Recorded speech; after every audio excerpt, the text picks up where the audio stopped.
नमस्ते मेरे प्यारे साथी। आज की रात हम एक सच्चे अपनापन और वफादारी से भरी कहानी सुनने जा रहे हैं जिसका नाम है कुत्ता और किसान। ये कहानी है एक छोटे से गांव की जहां एक किसान का कुत्ता हर रात खेतों की रखवाली करता है। वो भौंकता नहीं, डराता नहीं, बस अपने मालिक की फसलों की रखवाली दिल से करता है। लेकिन एक रात जब वो चोर पकड़ता है तो चांदनी में दिखता है वो कोई अनजान नहीं, किसान का पुराना दोस्त है, भूख और मजबूरी से टूटा हुआ। उस रात खेत की मिट्टी ने देखा कैसे दया ने नफरत को हरा दिया और दोस्ती फिर से जिंदा हो गई। यह कोई साधारण कहानी नहीं, यह उन दिनों की झलक है जब इंसान और जानवर के बीच भी भरोसा शब्दों से नहीं, दिल से बनता था। जब एक किसान का शाबाश किसी इनाम से ज्यादा मायने रखता था। जैसे जैसे आप इस कहानी में उतरेंगे, मन की थकान धीरे धीरे मिट्टी की खुशबू में घुल जाएगी, सांसें धीमी पड़ेंगी और नींद किसी पुराने दोस्त की तरह कंधे पर हाथ रखकर कहेगी, चलो अब आराम करो। अगर ऐसी सुकून भरी, दिल को छू जाने वाली कहानियां आपको भी सपनों की गोद में ले जाती हैं तो चैनल को जरूर सब्सक्राइब कर लीजिए, क्योंकि यहां हर रात एक नई कहानी आपकी थकी हुई आत्मा को सुलाने आती है। अब बताइए, आप किस गांव या शहर की रात में हमें सुन रहे हैं? आपके कमरे में इस वक्त कैसी हवा बह रही है? आपका हर छोटा सा कमेंट हमारे दिल तक पहुंचता है, जैसे किसी खेत के पार से आती हंसी की आवाज। तो अब चलिए, रोशनी जरा धीमी कर लीजिए, पंखे की सरसराहट या बाहर झींगुरों की आहट सुनिए और धीरे से आंखें बंद कर लीजिए, क्योंकि अब हम चल रहे हैं उस खेत की ओर जहां वफादारी पहरा देती है और दया की खुशबू हवा में घुली रहती है। यही है कुत्ता और किसान की रात। आसमान में चांद किसी पुराने पीतल के थाल की तरह टंगा है, धुंधला पर उजाला फैलाने के लिए पर्याप्त। हवा में पके धान की गंध घुली है और दूर कहीं किसी रात रानी की खुशबू रास्ता भटक कर खेतों तक चली आई है। मेड़ के किनारे खड़ा बरगद सरसराता है, जैसे उस पर रात के रहस्य बंधे हों। रामपाल चौधरी अपने खेत की मेड़ पर पैर लटकाकर बैठा है, हाथ में सालों से साथ निभाती लाठी, सिर पर घिसा हुआ गमछा और आंखों में रात की थकान के बावजूद चौकन्नापन।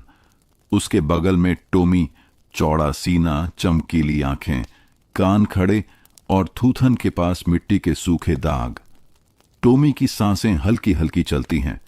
हर 4 सांसों के बाद वह नाक उठाकर हवा सूंघ लेता है, जैसे अंधेरे की भाषा को समझता हो। टोमी, रामपाल धीमे से कहता है, आज तेरा भरोसा है। गांव भर में बातें उड़ रही हैं, बोरियों पर नजर है किसी की। देखा ना, पिछले हफ्ते हरिया के खेत से प्याज गायब हुई थी। टोमी हौले से गर्राता है, जैसे जवाब दे रहा हो, मैं हूं ना। पास ही मिट्टी की छोटी सी झोंपड़ी में लालटेन धीमे धीमे जल रही है। उसमें से निकलती पीली लौ खेतों पर सोने का परत चढ़ा देती है। झोंपड़ी की दीवार पर लटकती झाड़ू, हंसियां और एक मुड़ा तुड़ा लोहे का हुक, ये सब रात के पहरे में साथी हैं। झोंपड़ी के पीछे तालाब है। जुगनू उसमें गिरती चांदनी को छोटा सा त्योहार बना देते हैं। दूर चौपाल की दिशा से एक धीमी सी हंसी और ढोलक की ताल हवा पर तैरती हुई आती है। शायद किसी की अंगना बैठकी है या कोई शादी ब्याह की गूंज। रात की ठंडक गमछे के पार जाती है तो रामपाल लाठी के सहारे उठता है, झोंपड़ी की ओर 2 कदम, फिर अचानक रुक जाता है। हवा का रुख बदला है। उसके गले से धीमी सी आवाज निकलती है। टोमी एकदम खड़ा हो जाता है, पूंछ सीधी, पांवों की उंगलियां मिट्टी में ढंसी हुई, कानों का एंटेना दूर के शोर को पकड़ रहा है। कुछ देर सन्नाटा है, फिर मेड़ के उस पार से एक हल्की सी खसखसाहट, जैसे किसी ने सूखे पत्ते पर पांव रखा हो। कौन? रामपाल की आवाज में वह खुरदरा भरोसा है जो सालों के खेत खलिहान से आता है। हवा फिर शांत, जैसे किसी ने अपनी सांस रोक ली हो। टोमी धीरे धीरे आगे सरकता है, सिर बिल्कुल नीचे, नाक मिट्टी के इतने पास कि हर कण का हिसाब किताब लिखता हुआ। अचानक वह दाएं ओर मुड़कर तेजी से बढ़ता है। मेड़ के पास झाड़ियों का झुंड है, बोरियां अक्सर वहीं टिकाई जाती हैं। रामपाल लाठी कसकर पकड़ता है और पीछे पीछे चलता है। लालटेन की लौ एक पल को कांपती है। शायद हवा का झोंका आया या किसी की छाया निकली और लौट गई। झाड़ियों के पास पहुंचकर टोमी रुकता है। उसके गले से धीमी गुर्राहट निकलती है, इतनी धीमी कि जंगल का जानवर भी सोच में पड़ जाए कि यह शांति है या तूफान से पहले की सांस। रामपाल झुककर मिट्टी को छूता है, उंगलियों के पोरों में नमी का एहसास। बरखा दूर होगी, वह बुदबुदाता है। फिर उसकी निगाह झाड़ियों की जड़ में किसी चमक पर टिक जाती है। वह लालटेन पास लाता है। रुका हुआ पानी नहीं, कोई धातु है, एक जंग खाया हुआ कड़ा। किसका? वह मन ही मन पूछता है। कड़े के पास मिट्टी नई उलटी पुलटी हुई लगती है, जैसे किसी ने जल्दी में हाथ चलाया हो। थोड़ा आगे सूखी घास पर किसी फटे कपड़े का रेशा अटका है। टोमी की गुर्राहट बढ़ती है। वह अचानक झाड़ियों के पीछे झपटता है। ठहर! रामपाल उछलकर मेड़ पर चढ़ता है, पर झाड़ियों के उस पार अंधकार का पूरा खेत है। नहर तक जाती काली लकीर। उसे सिर्फ जूतों के घिसटने की आवाज मिलती है और फिर रात के पेट में वह आवाज भी समा जाती है। टोमी वापस आता है। मुंह में कुछ नहीं, पर आंखों में वह बेचैनी जो शिकार चूकने के बाद होती है। वह रामपाल को सूंघता है, जैसे आश्वस्त कर रहा हो कि चला गया, पर था कोई। देख लिया। रामपाल अपनी कलाई पर बधी घड़ी की टूटी रोशन सुई को देखता है। रात के 11 से कुछ ऊपर। फिर आएगा। जो इस तरह मुंह छिपाता है वह पेट छिपाकर नहीं जी सकता। वह झोंपड़ी में लौटता है, दीवार से टिककर बैठ जाता है। झोंपड़ी की छत पर बरसील की पुरानी टहनियां हैं, जिनमें चांद की रोशनी से छोटी छोटी रेखाएं बनती हैं। वह लाठी को घुटनों के बीच अड़ा देता है और पलकों पर नींद रेंग आती है। बाहर टोमी मेड़ पर जाकर बैठ गया है। उसका सिलहूट चांद के आगे किसी पहरेदार मूर्ति जैसा लगता है। हर कुछ मिनट में वह उठकर दूसरे कोने की ओर चला जाता है, जैसे खेत को समकोणों में बांटकर गश्त कर रहा हो। नींद और चौकन्नेपन की खींचतान में एक खटकी आवाज। इस बार कुछ गिरा है। कौन है? रामपाल एकदम चौकन्ना हो उठता है। लालटेन उठाता है, बाहर आता है। टोमी पहले से दौड़ रहा है, सीधे अनाज वाले कमरे की ओर, जहां गेहूं की नई बोरियां आखिर में लगाई गई थीं। कमरे का दरवाजा आधा खुला है, कुंडी अंदर से नहीं लगी। रात कुछ कहने लगी है। भीतर से किसी की तेज घबराई हुई सांसें आती हैं, जैसे कोई दीवार से सटा खड़ा हो। रामपाल दरवाजा धक्का देकर खोलता है। लालटेन की रोशनी बोरियों पर फैलती है। बीच में एक बोरी हल्की सी हिली, मानो किसी की कोहनी लग गई हो। बाहर निकल। उसकी आवाज अब आदेश नहीं, चेतावनी है। एक पल सन्नाटा, फिर बोरी के पीछे से कोई छाया सरकती है और जैसे ही वह खिड़की की ओर झपटती है, टोमी बीच में दीवार की तरह खड़ा हो जाता है। एक कराह, खिड़की की जंग लगी जाली का खड़खड़ाना और छाया फिर फर्श की तरफ झुक जाती है। लालटेन का पीला गोला उस चेहरे तक पहुंच नहीं पाता, पर कंधे पर फटा कपड़ा और बांह पर चमड़े की पुरानी पट्टी साफ दिख जाती है। हट टोमी। आवाज थरथराती है, न डर से न दहशत से। कुछ ऐसा है जिसमें शर्म और भूख का मिश्रण है। मैं कुछ नहीं ले जाऊंगा। बस बस बस क्या? यह बस वही अनकहा है जो रातों में सबसे भारी हो जाता है। रामपाल आगे बढ़ता है, पर टोमी का गुर्राना तेज हो जाता है। ठहर! वह टोमी के कान सहलाता है। पीछे हट। टोमी 2 कदम पीछे, पर निगाहें एक पल को भी नहीं हटती। कौन हो? रामपाल पूछता है। छाया के भीतर से कोई नाम निकलने की कोशिश करता है, पर गले में अटका रहता है। उंगलियां कांपती हैं, शायद खिड़की की पकड़ी हुई जाली चुभ रही हो। अचानक बाहर मेड़ पर से किसी उल्लू की हूंठ, तीखी, एकदम नजदीक। उस आवाज से जैसे कमरे की हवा का नजरबंद टूट जाता है। छाया उछलती है, खिड़की की जाली पर पूरा जोर लगा देती है। जाली एक कोने से टूटी थी, वहीं से वह फिसलकर बाहर निकल जाती है। रुक! रामपाल खिड़की की तरफ लपकता है, पर तब तक बाहर झाड़ियों में भागते कदमों की आवाज खो जाती है। टॉमी खिड़की के नीचे चढ़ने की कोशिश करता है, थोड़ा फिसलता है, फिर बाहर कूदता है और अंधेरे में गुम। कुछ पल बाद सिर्फ सांसों की आवाज है, रामपाल की तेज सांसें और कमरे में लालटेन की लौ का बेचैन कांपना।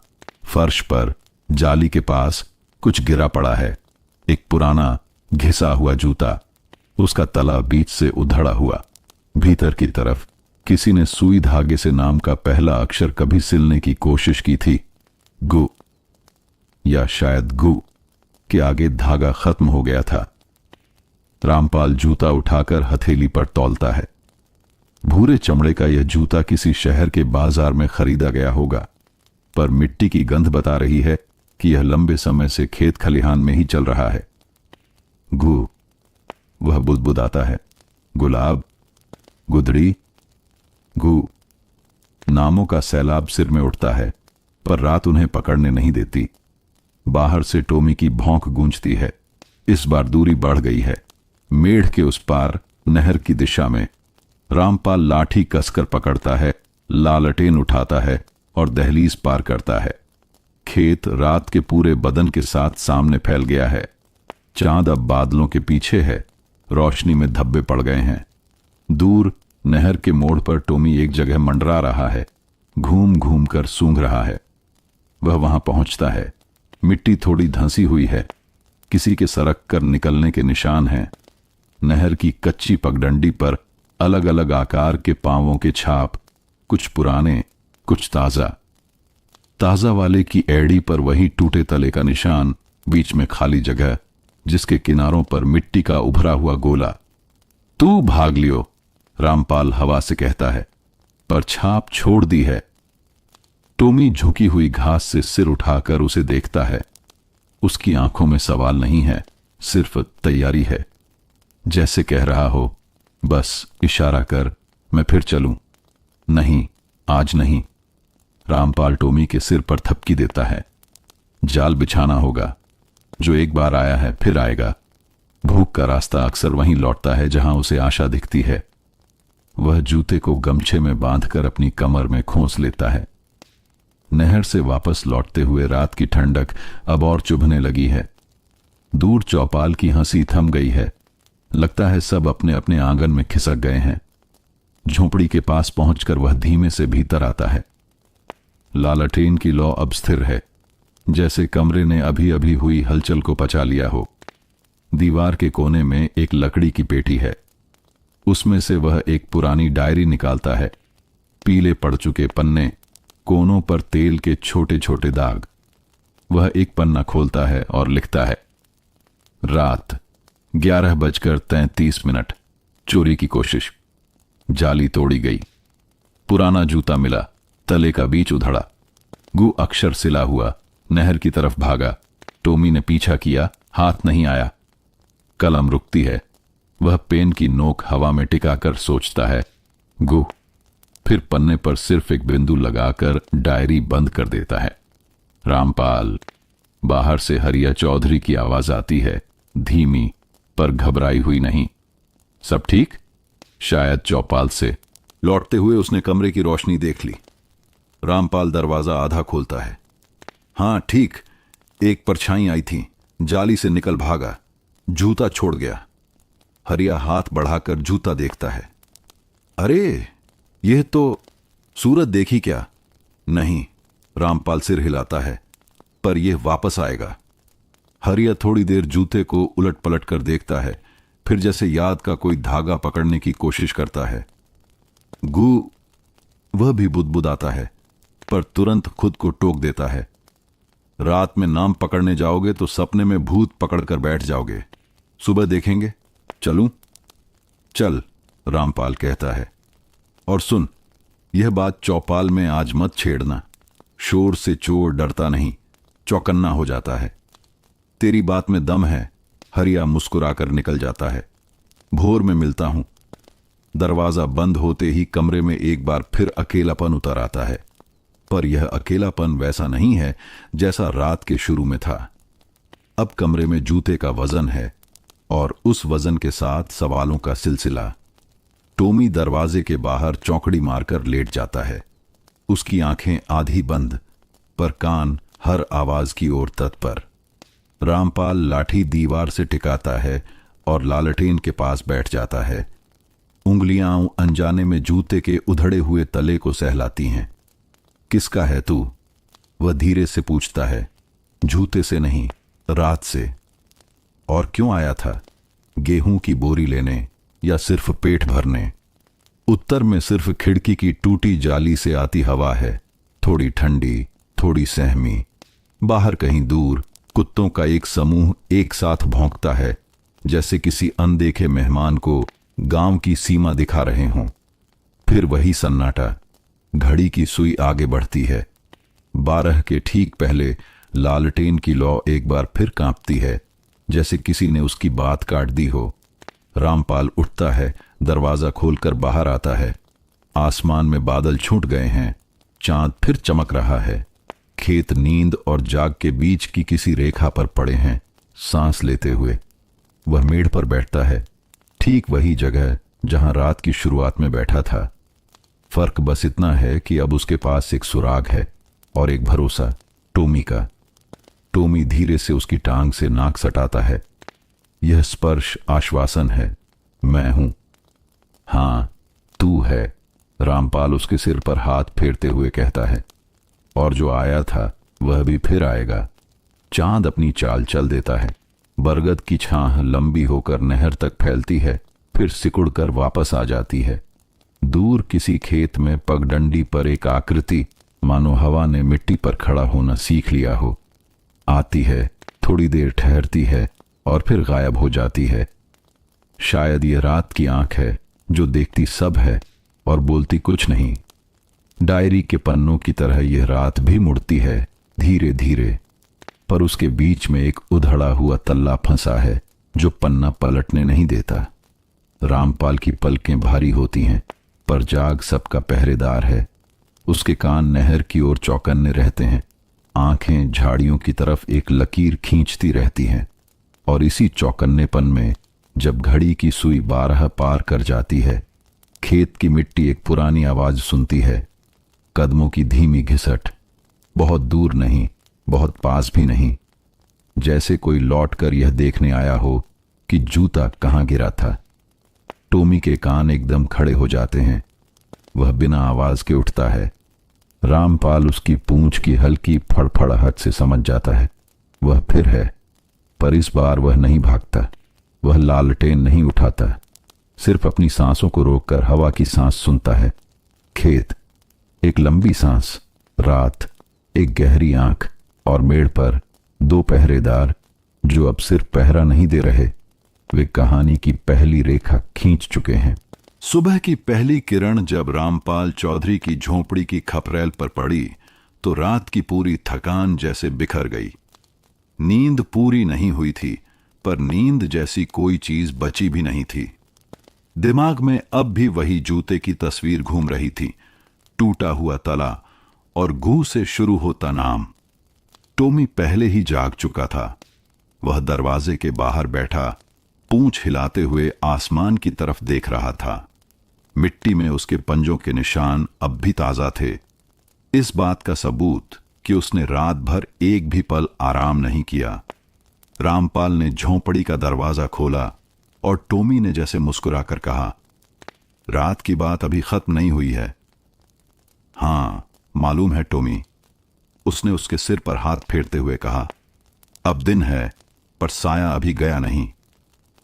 गौरी, उसकी पत्नी, चूल्हे के पास लकड़ी सुलगाने लगी। क्या बात है जी? उसने पूछा। सारी रात करवटें बदलते रहे। टॉमी भी एक पल चुप नहीं बैठा। कुछ नहीं, रामपाल ने बस इतना कहा। खेत में कोई आया था। गौरी का चेहरा एकदम उतर गया। अरे भगवान, फिर वही चोर? कुछ ले गया क्या? नहीं, इस बार तो नहीं, उसने हौले से कहा। बस एक निशान छोड़ गया और एक नाम अधूरा। गौरी ने भौं सिकोड़ कर देखा। अधूरा नाम? जूते पर लिखा था गु। बस इतना। गौरी ने चूल्हे की लौ में लकड़ी डाली। गांव में गू से शुरू होने वाले तो कई हैं, गुड्डा, गुणेश्वर, गुरमीत। रामपाल वहीं ठिठक गया। क्या कहा तूने? गुरमीत, गौरी ने अनायास कहा था, लेकिन अब वही नाम उसके कानों में गूंज रहा था। वह खेत की ओर निकल गया, टोमी उसके पीछे। हवा में हल्की ठंडक थी। ओस के कतरे धान की बालियों पर मोतियों की तरह चमक रहे थे। सूरज पूरी तरह उगा नहीं था, पर लाल आभा खेतों में उतर चुकी थी। हरिया चौधरी पहले ही खेत में पहुंचा था। उसके हाथ में हुक्का और चेहरा हमेशा की तरह हंसमुख। रामपाल भाई, उसने आवाज लगाई। कल रात के मेहमान का कुछ पता चला? रामपाल ने सिर हिलाया। जूता मिला था, मगर चेहरा नहीं। हरिया ने टोमी की तरफ देखा। तेरा ये साथी तो कल पूरी रात भौंकता रहा, हमारे बैल तक डर गए। टोमी जैसे गर्व से सीना तान गया। नाम मिला क्या? हरिया ने पूछा। रामपाल ने धीमे स्वर में कहा, गू, शायद गुरमीत। हरिया का चेहरा जैसे किसी पुराने किस्से से गुजर गया। गुरमीत, उसने दोहराया। अरे वही ना, जो तेरे साथ पढ़ता था, जिसके साथ तूने नहर का पुल बनवाया था, जो शहर चला गया था कोई 15 साल पहले। हां वही, रामपाल बोला। पर वो तो मर गया बताया था किसी ने। हरिया ने हुक्के का कश खींचा। मरने वालों के नाम अगर खेत में वापस आने लगे तो समझ ले कहानी अब सचमुच शुरू हो गई है। दोनों कुछ देर खामोश रहे। हवा में बैलों की घंटियों की धुन गूंज रही थी। पास के खेत में रघु चौकीदार लाठी टेकता हुआ जा रहा था। रामपाल, उसने दूर से आवाज लगाई। सुना है रात फिर हलचल हुई? मैं तो चौपाल के पीछे था, पर किसी ने कहा कि तूने चोर पकड़ लिया। पकड़ नहीं पाया, रामपाल ने कहा, पर उसने निशान छोड़ दिया। निशान? रघु की आंखों में चमक थी। झूता, तले में घू सिला था। रघु ने भौहें सिकोड़ लीं। घू? वो तो शहर वाले नाम जैसा लगता है। गांव के लोग तो अपने बाप दादे के नाम पर ही चलते हैं। कौन होगा? रामपाल ने जवाब नहीं दिया। उसकी आंखें अब खेत से ज्यादा उस पुराने रास्ते की ओर थीं, जो कभी गुरमीत की कहानी तक जाता था। 15 साल पहले यही खेत थे, यही हवा थी। बस उस वक्त धान की बालियां नहीं, सपने उगते थे। रामपाल और गुरमीत सिंह दोनों गांव के सबसे मेहनती नौजवान माने जाते थे। सुबह 4 बजे हल लेकर खेत में उतरते, दोपहर तक काम करते, फिर शाम को नहर किनारे बैठकर आने वाले कल के सपने देखते। देख भाई, गुरमीत कहा करता था, एक दिन ऐसा आएगा जब हम भी ट्रैक्टर से हल जोतेंगे। ये बैल बस कहानी बन जाएंगे। रामपाल मुस्कुराता। कहानी बन गए तो खेत का मजा चला जाएगा गुरमीत। मिट्टी को हाथ से छूने का सुख मशीन नहीं दे सकती। दोनों की बातों में फर्क था, पर दिल में नहीं। फिर 1 साल बरसात ने धोखा दिया। फसल जली, कर्ज बढ़ा। गुरमीत बोला, मैं शहर जा रहा हूं, फैक्ट्री में काम है, कुछ कमा लूं, फिर लौट आऊंगा। लौट आना, रामपाल ने कहा था। गांव की मिट्टी धोखा नहीं देती। गुरमीत ने कंधे पर थैला टांगा और चला गया। उसके बाद खबरें आईं।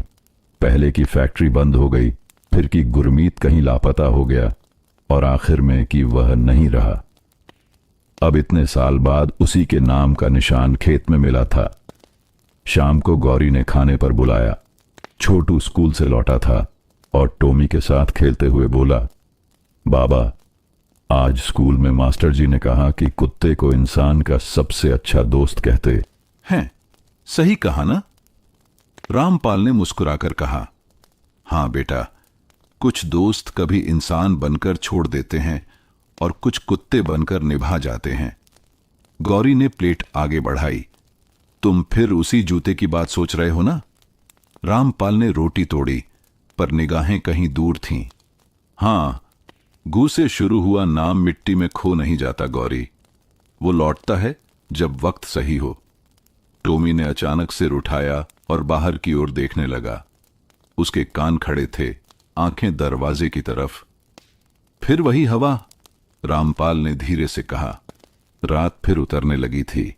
और खेतों की हवा में अब किसी पुराने दोस्त की सांस घुली हुई थी, अधूरी पर लौटती हुई। सुबह का सूरज आज कुछ अलग था, न बहुत तेज न बहुत मंद, बस इतना कि मिट्टी की महक और हवा की नमी दोनों को अपने साथ ले जा सके। गांव की पगडंडी पर जब पहली गाय बंसखट से निकलकर खेत की ओर गई तो साथ ही दिन की पहली आवाज भी बजी, रामपाल चौधरी, दूध ले लो, ताजा है। ये आवाज थी हरिया चौधरी की बीवी कमली की, जो हर सुबह जैसे गली का अलार्म बन जाती थी। रामपाल उस वक्त अपनी झोंपड़ी के बाहर बैठा चाय की प्याली में भाप को देख रहा था। प्याली से ज्यादा उसकी निगाहें उस खेत पर थीं जहां कल रात कुछ हुआ था। टोमी उसके पास लेटा था, मगर उसकी आंखों में अब भी पहरेदारी थी, नींद नहीं। लगता है तूने भी कल रात ठीक से नहीं सोया, गौरी ने कहा जब वो रसोई से बाहर आई। नींद तो खेत में छूट गई, रामपाल ने जवाब दिया। टोमी ने जैसे उसकी बात पर हामी भरी, धीमी सी हूं की आवाज निकाली। अब जूते की बात छोड़ भी दो, गौरी बोली। इतनी बातें खेत में फैल गईं तो लोग कहेंगे रामपाल के खेत में भूत घूमते हैं। रामपाल मुस्कुराया। भूत तो तभी डराते हैं जब आदमी डरने को तैयार हो। मैं तो बस नाम ढूंढ रहा हूं। छोटू, जो टोमी के कान खींचते हुए खेल रहा था, अचानक बोला, बाबा, अगर वो गू वाला अंकल भूत निकले तो? वो भूत नहीं बेटा, रामपाल ने कहा, वो भूखा इंसान है। फर्क बड़ा होता है। गांव की चौपाल पर अब धीरे धीरे लोग जुटने लगे थे। हरिया चौधरी अपने हुक्के के साथ, रघु चौकीदार अपनी लाठी लेकर, और थोड़ी देर में खुद सरपंच बृजमोहन पटेल भी वहां पहुंच गया। साफ सफेद कुर्ता, सिर पर टोपी और आंखों में वो चालाक चमक जो हर सरपंच की पहचान होती है। अरे रामपाल, बृजमोहन ने हंसते हुए कहा, सुना है तेरे खेत में फिर कोई चोर आया था। देखो, अब ये बात तो पंचायत में आएगी। पंचायत तब बुलाओ जब चोर मिले, रामपाल ने जवाब दिया। अभी तो बस मिट्टी में नाम गिरा है। हरिया ने हुक्के का कश लिया। नाम गू से शुरू हुआ है सरपंच जी, जूते पर सिला था। गू? बृजमोहन ने दोहराया। गुड्डू मिस्त्री का होगा शायद।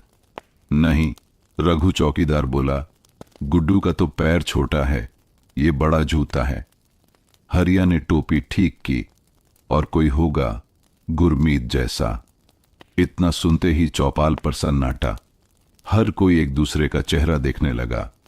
गुरमीत का नाम अब किसी पुराने किस्से जैसा था जो लोग भूलना चाहते थे पर भूल नहीं पाए थे। बृजमोहन ने ठंडी हंसी हंसी, अरे भाई, गुरमीत तो गया कब का, उसकी तो खबर आई थी कि शहर में बाढ़ में बह गया। रामपाल ने धीमे स्वर में कहा, और अगर नहीं बहा तो तू कहना चाहता है कि वो लौट आया? नाम वही है, रघु चौकीदार ने कहा। अगर गुरमीत जिंदा है तो उसे ढूंढना चाहिए, और अगर नहीं तो ये कोई उसकी नकल करने वाला होगा। नकल करने वाला नहीं, रामपाल बोला। उसकी चाल, उसका तरीका सब पहचान में आता है, बस चेहरा नहीं देखा। बृजमोहन ने हंसकर कहा, तू तो हर चीज को कहानी बना देता है चौधरी। चल, अब पंचायत को मत जगाना, वरना रतन साहू कान में पड़ेगा तो कहेगा चोर वही था जो कर्जदार है। रतन साहू का नाम सुनते ही हरिया ने मुंह बिचकाया। वो आदमी तो गांव का झोंक है, हर किसी का खून पी रहा है। कल ही उसने गुड्डन से बैल ले लिए, बोले कर्ज नहीं चुकाया। रामपाल ने गहरी सांस ली। अगर गुरमीत लौट आया है तो शायद उसके पास भी कोई मजबूरी होगी, और मजबूरी का नाम कभी भी चोर नहीं होता। दोपहर तक सूरज तेज हो गया। खेतों में हवा कम, पसीना ज्यादा था। रामपाल खेत की मेड़ पर खड़ा था, टोमी उसके पास। वो वही जगह थी जहां कल रात झाड़ियों में हलचल हुई थी। मिट्टी अब सूख चुकी थी, लेकिन जूते का निशान अब भी वैसा ही था, तले की बीच की दरार जैसे किसी भूले हुए राज की लकीर। वह मिट्टी में उंगली से एक गोला बनाता है और कहता है, यहां से नहर की तरफ गया था, फिर उधर से गांव के पिछवाड़े में। टोमी सिर झुकाकर सूंघता है। उसकी पूंछ सीधी, मतलब गंध वही है। चल, रामपाल कहता है, आज दिन में ही देख लेते हैं। दोनों उस पगडंडी से होकर आगे बढ़ते हैं जो गांव के पीछे जाती है। रास्ते में बच्चे खेल रहे हैं और बुजुर्ग पेड़ की छाया में ताश खेल रहे हैं। टोमी अचानक रुकता है, नाक जमीन पर, कान खड़े। रामपाल भी झुकता है। मिट्टी पर किसी के भारी कदमों के निशान हैं, नंगे पैर नहीं, जूते के, और तले का वही टूटा हुआ हिस्सा। मिला तू, वह बुदबुदाता है। वह निशान नहर की ओर मुड़ते हैं और फिर एक पुराने कुएं के पास जाकर खत्म हो जाते हैं। कुएं के पास कुछ सूखे पत्ते, एक फटा झोला और आधी रोटी पड़ी है, कठोर, सूखी, पर किसी ने हाल ही में तोड़ी है। कोई यहीं था, रामपाल ने कहा। टोमी हल्की गुर्राहट करता है। उसके कान फिर खड़े हो जाते हैं। अचानक कुएं के दूसरी ओर से किसी के कदमों की आहट। रामपाल लाठी कसकर पकड़ता है। कौन है वहां? एक पतला सा आदमी धीरे धीरे झाड़ियों से बाहर आता है। उसके कपड़े मैले, आंखें लाल और चेहरे पर भूख की परछाई। वो कुछ बोलने की कोशिश करता है, पर गला सूखा है। पानी, जरा पानी। रामपाल चौकन्ना था, पर टोमी ने कुछ अजीब किया। वो उस आदमी पर नहीं भौंका, बस उसके पास जाकर बैठ गया, जैसे किसी पुराने साथी को पहचान लिया हो। रामपाल ने गौर से देखा। उसके पैरों में जूते नहीं थे, पर टखनों पर धूप में जले निशान, और बाएं पैर पर वही पुराना धागे का निशान, जैसे कभी वहां जूते की पट्टी रही हो। तेरा नाम क्या है? रामपाल ने पूछा। आदमी ने ऊपर देखा, कमजोर मुस्कान, टूटी आवाज। गुरमीत। सन्नाटा फैल गया। हवा भी जैसे थम गई हो। टोमी ने हल्के से अपनी पूंछ हिलाई और गुरमीत के हाथ को चाटा। रामपाल की उंगलियां कांप गईं। इतने साल बाद वही चेहरा, बस झुर्रियाओं और थकान ने उसे किसी और में बदल दिया था। तू? रामपाल के मुंह से शब्द नहीं निकले। तू जिंदा है? गुरमीत ने सिर झुकाया। शायद, हां, अब भी थोड़ा। रामपाल की आंखों में सवाल थे, मगर दिल में कुछ और, वो राहत जो किसी अपने को मरने के बाद फिर देखने से मिलती है। टोमी के कान पीछे झुक गए। उसका चेहरा शांत था, जैसे उसने कहानी के असली नायक को पहचान लिया हो। गांव की हवा में पहली बार आज मिट्टी की महक के साथ यादों की गंध भी मिल रही थी। गुरमीत लौट आया था, पर किस लिए? यह सवाल अभी बाकी था। कुएं के पास बैठा गुरमीत सिंह दोनों हाथों से पानी पी रहा था। पानी जैसे नहीं, कोई याद पी रहा था। हर घूंट के साथ उसके होंठों पर कड़वाहट और राहत दोनों थी। रामपाल चौधरी उसके सामने खड़ा था, लाठी हाथ में, मगर दिल में हजारों सवाल। पास में टोमी जमीन पर बैठा, पूंछ धीरे धीरे हिलाता हुआ, जैसे वह दोनों के बीच का मौन समझ रहा हो। तू? गुरमीत, रामपाल ने आखिर कहा। कहां चला गया था इतने साल? सबने कहा, तू मर गया, बह गया, मिट्टी में मिल गया। गुरमीत ने ऊपर देखा। आंखों के नीचे काले घेरे, चेहरा झुलसा हुआ, आवाज धीमी पर सच्ची। मर तो गया था, बस जिंदा रह गया। रामपाल की भौं सिकुड़ गई। मतलब ये कि जिन हालातों में था, वहां मरने और जीने में फर्क नहीं था। उसने अपने फटे कपड़ों पर नजर डाली। शहर में गया था कमाने, फैक्ट्री बंद हुई, लोग बिखर गए, कर्ज बढ़ा, बेटी बीमार पड़ी, और जब लौटना चाहा, शर्म ने पैर बांध दिए। किसी को चेहरा दिखाने लायक नहीं रहा। टोमी अचानक पास आया और गुरमीत की बाह सूंघने लगा। वही गंध थी जो सालों पहले की यादों से जुड़ी थी। गुरमीत मुस्कुराया। अरे टोमी, तू तो अब भी पहरेदार है। उम्र तो बढ़ गई, पर आंखें अब भी वैसी ही हैं। रामपाल ने कहा, तो तू चोरी करने आया था? चोरी? गुरमीत के होंठ कांपे। नहीं रे, बस पेट के लिए थोड़ी गेहूं ले जाना चाहता था। तेरे खेत में आया था क्योंकि यहां भरोसा था कि अगर पकड़ा भी गया तो गोली नहीं चलेगी, बात चलेगी। रामपाल की आंखें पिघल गईं। भरोसा अब भी है गुरमीत, बस बात यह है कि गांव अब पहले जैसा नहीं रहा। उसी शाम हरिया चौधरी हुक्का लिए रामपाल के घर आया। कौन था वो चौधरी? उसने पूछा। गुरमीत, रामपाल ने धीरे से कहा। हुक्के का धुआं हरिया के गले में अटक गया। गुरमीत, वही जो शहर चला गया था? अरे ये तो बड़ी बात है। बड़ी नहीं, अजीब बात है, रामपाल बोला। वो यहीं कुएं के पास मिला। बहुत कमजोर है, कुछ खाया नहीं लगता। तूने घर बुलाया? नहीं अभी, पर लाऊंगा। पहले देख लूं कि वो ठीक है। हरिया ने गहरी सांस ली। भाई सुन, बात गांव तक मत पहुंचे। रतन साहू को भनक लग गई तो वो हंगामा करेगा।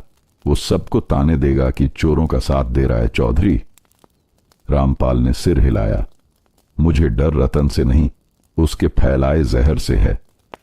गांव के बीचों बीच रतन साहू अपनी दुकान पर बैठा हिसाब लिख रहा था। तेल के दिए की लौ उसके चश्मे पर झिलमिला रही थी। रघु चौकीदार वहीं पास से गुजरा तो रतन ने पुकारा, अरे रघु, जरा इधर आ। कहिए साहू जी, सुना है चौधरी के खेत में फिर कुछ हुआ? हाँ, पर उसने पंचायत को बताया नहीं, रघु बोला। कहता है सब संभाल लेगा। रतन की आंखों में शातिर चमक आई। संभाल लेगा मतलब कुछ छिपा रहा है। वो आगे झुककर बोला, देखो रघु, अगर चौधरी के खेत में चोरी हुई है और वो रिपोर्ट नहीं कर रहा तो इसका मतलब साफ है, या तो चोर उसका आदमी है या उसका कोई अपना। अपना? हाँ, और अगर मैं ठीक समझ रहा हूं तो वो गुरमीत हो सकता है। रघु चौकीदार एकदम सन्न रह गया। गुरमीत? पर वो तो मर गया था। हाँ हाँ, वही कहानी सबको सुनाई गई थी। लेकिन अगर वो लौटा है तो मेरा कर्ज याद दिलाने कौन आएगा? रतन की आवाज में अबजर था। गुरमीत मरा नहीं तो मेरा हिसाब बाकी है, और चौधरी अगर उसे पनाह दे रहा है तो अब हिसाब दोनों का होगा। रघु ने सिर झुका लिया। रतन ने मुस्कुराकर कहा, जा जरा चौपाल में बता दे कि चौधरी ने चोर को घर में छिपा रखा है, बाकी मैं देख लूंगा। रात गहराई।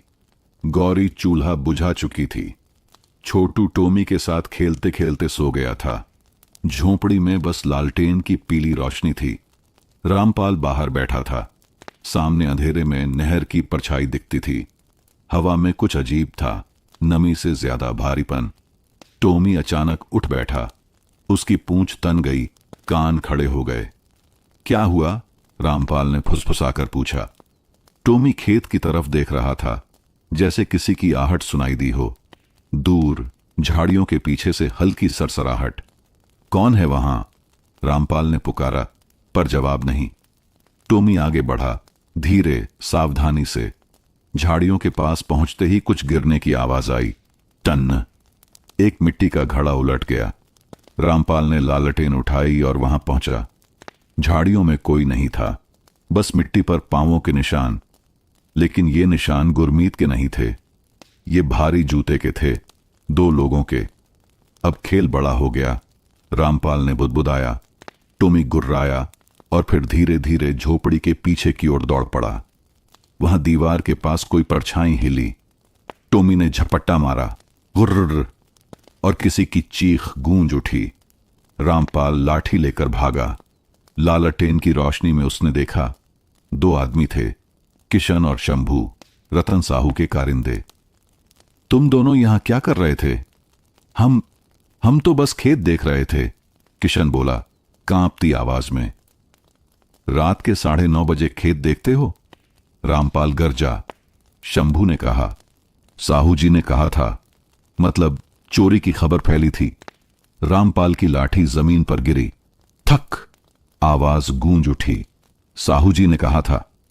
अब सब समझ में आ गया। टोमी अब भी गुर्रा रहा था, दांत बाहर निकले, आंखों में वही आग। रामपाल ने कहा, जाओ, जाकर अपने साहू जी से कहना, चौधरी के खेत में चोरी नहीं होती, यहां सच्चाई की रखवाली होती है। दोनों भागते हुए चले गए। रामपाल ने टोमी के सिर पर हाथ रखा। अब समझ आया टोमी, खेल ऊपर तक गया है। अचानक हवा का झोंका आया और लालटेन बुझ गई। अंधेरे में बस एक आवाज गूंजी, गुरमीत। रामपाल पलटा, कोई नहीं था। टोमी ने भी आसमान की ओर देखा, जैसे हवा में किसी के आने की आहट सूंघ ली हो। सुबह होने से पहले रामपाल फिर उस कुएं की ओर गया। कुएं के पास वो झोला अब नहीं था, बस एक पर्ची पड़ी थी, धूल से आधी ढकी, पर अक्षर साफ थे। मुझे मत ढूंढ, पर यकीन रखना मैं लौटूंगा। हवा एक बार फिर भारी हो गई। टोमी ने धीरे से सिसकारी भरी और उसके बाद पूरा गांव जैसे किसी नई कहानी की दहलीज पर खड़ा हो गया। अब यह सिर्फ चोरी की बात नहीं थी, अब यह सच्चाई, भूख और विश्वास की जंग थी। दिन ढल चुका था। खेतों में ढलते सूरज की सुनहरी परत बिखरी हुई थी और हवा में धान की कटाई की गंध थी, वह गंध जिसमें मेहनत और थकान दोनों घुली होती हैं। रामपाल चौधरी ने बैलों को पानी पिलाया और नहर किनारे बैठकर आसमान को देखा। धूप और चांदनी के बीच का यह वक्त हमेशा उसका पसंदीदा होता था, जब मिट्टी शांत लगती है लेकिन भीतर कुछ बोलती है। आज खेत में रहना पड़ेगा, उसने धीरे से कहा। पास ही टोमी ने कान हिलाए, जैसे उसने हर शब्द समझ लिया हो। हां, आज सन्नाटा नहीं, खतरे की आवाज लौटेगी, रामपाल ने जोड़ा। गांव के कोने पर उसी वक्त रतन साहू अपनी दुकान बंद कर रहा था। साहू की आंखों में लालच की चमक थी और मन में बदले की चिंगारी। उसने अपने कारिंदों किशन और शंभू को बुलाया। आज रात चौधरी के खेत में जाना है, उसने फुसफुसाकर कहा।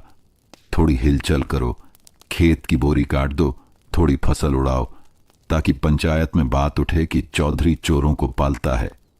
किशन बोला, पर साहू जी, चौधरी के पास वो कुत्ता है। टोमी, पिछले बार तो उसने काट ही लिया था। साहू हंसा। कुत्ता हो या चौधरी, दोनों इंसान के डर से हारते हैं। बस लालटेन बुझा देना, बाकी काम अंधेरा कर देगा। रतन की आवाज धीमी हुई। और हां, अगर गुरमीत दिख जाए तो पकड़ लेना, वो अभी तक मेरा हिसाब चुकाए बिना भागा था। किशन और शंभू ने सिर हिलाया। हवा में षड्यंत्र का धुआं फैल चुका था। रात गहराई। झोंपड़ी में गौरी सो चुकी थी। छोटू ने टोमी के पेट पर सिर रखकर नींद ली हुई थी, पर रामपाल की आंखों में नींद नहीं थी। वह लाठी ली बाहर बैठा था। लालटेन धीमे जल रही थी। टोमी ने अचानक सिर उठाया, कान खड़े, शरीर तन गया। कहां? रामपाल ने फुसफुसाया। टोमी ने खेत की दिशा में हल्की घुर्र की आवाज निकाली। फिर वह एकदम दौड़ा। रामपाल ने लालटेन उठाई और पीछे पीछे चला। खेत में हवा की सरसराहट थी और दूर नहर के पास से आती पांवों की आवाजें, बहुत हल्की लेकिन सुनने वाले के लिए साफ। टोमी मेड पर रुक गया। उसकी आंखें किसी चीज पर टिक गईं। रुक जा टोमी, रामपाल ने कहा। लालटेन की रोशनी फैलती है और सामने दिखती हैं दो परछाइयां। किशन और शंभू बोरी काटने की कोशिश में झुक रहे थे। कौन है वहां? रामपाल की आवाज हवा में गूंजती है। दोनों चौंक जाते हैं। शंभू ने हड़बड़ी में बोरी गिरा दी। गेहूं के दाने मिट्टी में फैल गए। टोमी ने झपट्टा मारा, सीधा किशन की टांग पर। आ! किशन चिल्लाया। हटा इसे! रामपाल आगे बढ़ा, लाठी ऊंची की। तुम दोनों! उसने दहाड़ा। साहू के आदमी होकर किसान के खेत में हाथ लगाते हो? किशन हकलाया। हम तो बस देखने आए थे। रात के 12 बजे देखने? रामपाल ने लाठी जमीन पर दे मारी। किसके कहने पर आए? शंभू चुप रहा, पर डर उसके चेहरे पर साफ था। इतने में टोमी ने खेत के दूसरे कोने की ओर देखा। वहां कुछ और हलचल थी, जैसे कोई तीसरा आदमी झाड़ियों में सरक रहा हो। रामपाल ने आवाज लगाई। कौन है उधर? झाड़ियों के पीछे से कोई नहीं निकला। टोमी गरजा और बिना रुके उस दिशा में दौड़ पड़ा। रामपाल भी पीछे गया। झाड़ियों के पार एक छाया भागी, तेज, थकी हुई, पर जानी पहचानी चाल। गुरमीत! रामपाल के मुंह से नाम खुद ब खुद निकला। टोमी उसके पीछे दौड़ा, पर गुरमीत रुका। उसने पलटकर कहा, मैं चोर नहीं हूं रामपाल। आवाज कांप रही थी, पर सच्चाई की तरह सीधी। मैं यहां साहू के आदमियों को रोकने आया था। रामपाल वहीं ठिठक गया। क्या? गुरमीत ने हाँफते हुए कहा। रतन ने मुझे ढूंढा था, कहा कि मेरा कर्ज बाकी है, लेकिन मैंने कसम खाई थी कि तेरे खेत को नहीं छूऊंगा। मैं यहां बस टोमी की मदद से सबको रोकने आया था। उसी वक्त झाड़ियों से हरिया चौधरी निकल आया। अरे, ये क्या हो रहा है? गांव में हल्ला मच गया। कोई बोरी काट रहा, कोई भाग रहा। हरिया, रामपाल ने कहा, ये साहू के आदमी हैं। हरिया ने हुक्का किनारे फेंका। साहू का नाम सुनते ही मुझे बुखार आता है। चल, इन्हें पंचायत में पेश करेंगे। किशन और शंभू सिर झुकाए खड़े थे। टोमी ने उनके इर्द गिर्द घूमकर जैसे फैसला सुनाया हो। कोई दया नहीं। गुरमीत ने धीरे से कहा, मुझ पर यकीन रख चौधरी, मैंने तेरे खेत को बचाने की कोशिश की है। रामपाल ने उसकी आंखों में देखा। वो वही दोस्त था जो कभी बारिश में नहर पार करते वक्त गिरा नहीं करता था। वो वही था जो कहता था, मिट्टी से धोखा मत लेना। मुझे पता है, रामपाल ने कहा, तेरी आंखें झूठ नहीं बोलती। टोमी ने दोनों के बीच आकर सिर हिलाया, जैसे उसने फैसला सुना दिया हो कि विश्वास लौट आया है। सुबह जब गांव जागा तो चौपाल पर चर्चा थी। रतन साहू के आदमी पकड़े गए। चौधरी के खेत में चोरी की कोशिश। कुत्ता टोमी ने सब बचा लिया। बृजमोहन पटेल सरपंच भी आ गया। रामपाल, उसने कहा, हम पंचायत बुलाएंगे। अब यह मामला गांव का है। हां, बुलाओ, रामपाल ने कहा, पर याद रखना, पंचायत इंसाफ के लिए होनी चाहिए, तमाशे के लिए नहीं। हरिया ने हंसते हुए कहा, और टोमी को भी बुलाना पड़ेगा, क्योंकि उसी ने सच्चाई पकड़ी। टोमी पास ही बैठा था, अपनी पूंछ हिलाता हुआ, जैसे उसे मालूम था कि आज उसकी जीत हुई है। लेकिन भीड़ में कहीं दीवार की ओट में कोई खड़ा था। फटा कुर्ता, झुकी नजर और अधूरी मुस्कान। गुरमीत सिंह धीरे से पीछे मुड़ा और कहा, अभी वक्त नहीं चौधरी, मैं लौटूंगा। जो अधूरा है उसे पूरा करने। फिर वह भीड़ में गुम हो गया। टोमी ने एक बार उस दिशा में देखा, फिर आसमान की ओर, जैसे उसने वादा सुन लिया हो। गांव में पहली बार सुबह शोरगुल के बीच भी उम्मीद की हल्की हवा थी, पर उस हवा में कहीं बहुत धीमे से खतरे की गंध अब भी बाकी थी, क्योंकि रतन साहू अब चुप नहीं बैठने वाला था। गांव के पीपल के नीचे बंधी लकड़ी की चौपाल आज कुछ ज्यादा ही भरी थी। हवा में धूल और जिज्ञासा दोनों फैली हुई थीं। हर किसी के मुंह पर एक ही नाम था, गुरमीत सिंह। सूरज आधा सिर पर था। बृजमोहन पटेल सरपंच अपनी ऊंची चौकी पर बैठा था, हाथ में लाल गमछा, चेहरे पर बनावटी गंभीरता। पास ही रतन साहू सफेद धोती में अपनी बही खाता वाली थैली लेकर बैठा था, जैसे कोई अदालत में गवाह नहीं, जज बनकर आया हो। हरिया चौधरी हमेशा की तरह हुक्का लिए कोने में, और रामपाल चौधरी शांत चेहरे से सब देख रहा था। टोमी उसके पैरों के पास बैठा था, बिल्कुल स्थिर, लेकिन आंखें सब पर नजर रखे थीं। गांव वाले धीरे धीरे भीड़ बन चुके थे। कोई कह रहा था, चौधरी ने चोर पकड़ा। कोई दूसरा फुसफुसाया, पर चोर उसका पुराना दोस्त निकला। तीसरा बोला, दोस्ती हो या धोखा, अब पंचायत तय करेगी। बृजमोहन ने लाठी से जमीन ठोकी। शांति रखो, पंचायत शुरू होती है। सन्नाटा फैल गया। सिर्फ नीम की शाखाओं से झरते पत्तों की आवाज सुनाई दे रही थी। रामपाल चौधरी, सरपंच ने कहा, तुम्हारे खेत में चोरी की कोशिश हुई और तुमने खुद चोर पकड़ा। फिर भी तुमने गांव को सूचित नहीं किया, सीधे पंचायत तक बात क्यों नहीं लाई? रामपाल ने गहरी सांस ली। क्योंकि चोर नहीं, भूखा आया था। सभा में हलचल मच गई। रतन साहू मुस्कुराया, वही मुस्कान जिसमें झर घुला था। भूख का मतलब क्या है चौधरी? क्या अब भूख में लोग दूसरों की फसल काटने लगेंगे? रामपाल बोला, जो पेट से हार जाए उसे अपराधी नहीं कहा जा सकता साहू जी। रतन ने अपनी थैली से एक पुराना कागज निकाला। उस पर दाग लगे थे, किनारे फटे हुए। ये देखो, यह है गुरमीत सिंह का कर्जा, साल 2008 में लिया गया, और ब्याज जोड़ो तो आज तक वह बकाया है। अब सोचो, जो अपना कर्जा नहीं चुका सका वो क्या औरों की ईमानदारी बचाएगा। गांव में हलचल फैल गई। हरिया ने कहा, साहू जी, आप हिसाब बहुत जानते हो, पर दिल का हिसाब भी रखना चाहिए। गुरमीत ने कभी किसी का बुरा नहीं किया। अरे भाई, रतन हंसा, बुरा वही करता है जो पकड़ा जाता है। चौधरी उसे खेत में छिपा रहा है, यही तो सब कहते हैं। बृजमोहन सरपंच ने कहा, क्या यह सच है चौधरी? रामपाल की आवाज गहरी थी लेकिन शांत।